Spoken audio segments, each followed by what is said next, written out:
All right, we're back. We're on page 54 in math analysis, and we are doing basically the same thing we did on page 53. We're trying to write equations for graphs of trig functions. There's not one unique answer, so we're going to have to write a bunch of them and see what we can do. And this one, actually, if you look at it, we don't have a complete graph. We just have part of the graph. So we're going to have to use some indirect reasoning on this, but I think that's going to be fine. So for starters, one thing that's really convenient is that I made the graph, so I know that things are happening at nice places. If you didn't know that, you could still approximate it, but I mean, who knows? Like this point right here, I'm confident is at 250. If you weren't confident of that, maybe it's at 249. Like who knows? We still get really close, but I'm here to tell you that it's actually at a nice value. So this point right here, for example, is definitely at 250, 600. And then this point over here is definitely at 750, 600. So that's helpful to know right off the bat. Also, if you just look at it, you can see, I mean, I dotted it in for you. That's the sinusoidal axis. So that's definitely going to be happening at 600. An issue that kind of arises, like not really, but kind of, is we have no idea what's happening here. Like we know because we know it's a sinusoid, but we don't know how high this goes. So we're going to have to do something else. But we definitely know the minimum here is whatever that is. So it looks like we're counting by hundreds. So this point, I think, is 500, negative 100. So that would be the minimum. It would be negative 100. Now, what we can do is we can combine our knowledge of the sinusoidal axis with our knowledge of the minimum to figure out both the maximum and to figure out the absolute value of A. So if I go from 600 down to negative 100, that's going to give me 700. So that's the absolute value, which means I should be able to go up 700 to get to 1300. And let's see if that like seems right. 12, 11, 12. Yeah, it seems like, I mean, this would be 11, 12, and then up here 13. That seems totally reasonable. So I think that's pretty good. We're also going to have to do something weird with the period because we don't have the full graph. But what we do have is we have half of a graph, right? If you go from intercept to intercept, that should be half of the graph, and that takes 500.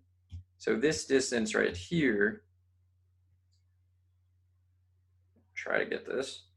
This is 500, which means the full period is 2 of those. So the full period must be 1,000, which tells us 2 things. It tells us that the increment is that divided by 4, so 250. And it also tells us how to find b, right? Because 2 pi divided by b is 1,000. So b is going to be pi over 500, or 2 pi over 1,000, but pi over 500. So pi over 500. We also found the sinusoidal axis, so we know what d is, 600. And I think we're ready to go. So I definitely know that if I start at 250, so at x equals 250, if I start at x equals 250, I can look at the graph and I can see that I get a negative sign graph, right? You go to a minimum, so that's a negative sign graph. So I know I'm getting a negative sign graph there. So let's actually start with that. So we'll say f of x is negative 700 sine of pi over 500 x minus 250, big numbers, and then plus 600. Okay, so that's if we start there. So what I'm going to do for equation 1 is I'm going to go backwards 1 increment. So if I go back 1 increment, I'm starting at x equals 0. And if I start at x equals 0, you can see we're starting at a maximum. So we're going to get a positive cosine. So let's do that. So x is going to be, or f of x, 700 cosine pi over 500, quantity x minus the starting point is 0, and then plus 600. Okay. And so what I usually do, I just keep going. So I'm going to add the increment again. If I add the increment one more time, I get, whoa, bad at sign. Add x equals 500. So at 500, I should be starting at the minimum, so it's going to be negative cosine. And then the pi over 500 doesn't change. It's x minus 500. And then plus 600. And if I move one more, I'll be starting at x equals 750. So at 750, you can see that you're starting and intercepting going up. So intercept up is positive sign. So we'll get that. So f of x is positive sign. So 700 sine pi over 500, x minus 250, not 250, come on, 750. Go ahead, 750, and then plus 600. Okay, pretty good. And then, we always get like one random starting point. So this random starting point here is 15,750. So, but the period is 1,000, which is super useful because 15,750 is definitely 15 times the period.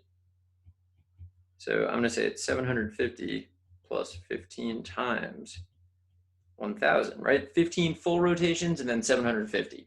So this is definitely coterminal to just 750, which means it should be a positive sine graph. So f of x is 700 sine of pi over 500 x minus 15,750.